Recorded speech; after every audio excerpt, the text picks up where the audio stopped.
My dear sisters and brothers, there have been many requests for prayers, for intercession, for blessing with the relics of St. Francis Xavier.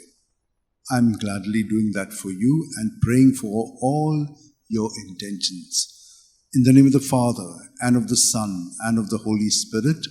Amen. My soul proclaims the greatness of the Lord.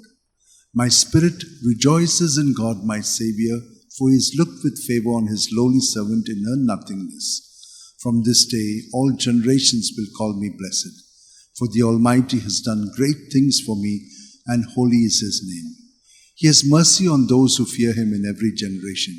He has shown the strength of his arm. He has scattered the proud in their conceit. He has cast down the mighty from their thrones and has lifted up the lowly. He has filled the hungry with good things, and the rich he has sent away empty. He has come to the help of his servant Israel, for he has remembered his promise of mercy, the promise he made to our fathers, to Abraham and his children forever.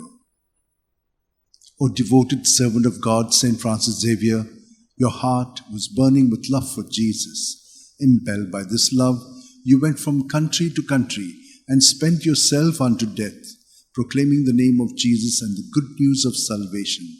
That is why the Father filled you with glory in heaven and preserved your body from corruption here on earth.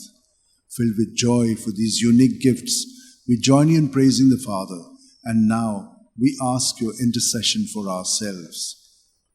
You may pray for whatever you want through the intercession of St. Francis Xavier.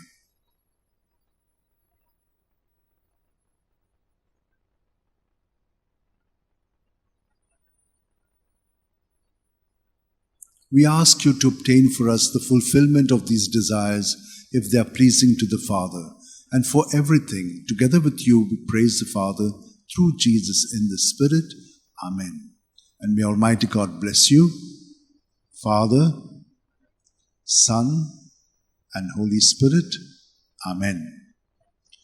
San Francis Xavier, Vodakura, Radi Samcha Mogan, Las Lolia, Besaungal Saiba, Sharar Goincha, Sambalung Sodakal, Gopan Tuja Besaungal Saiba, Desaramcha, Sambalung Sodakal, Gopan Tuja.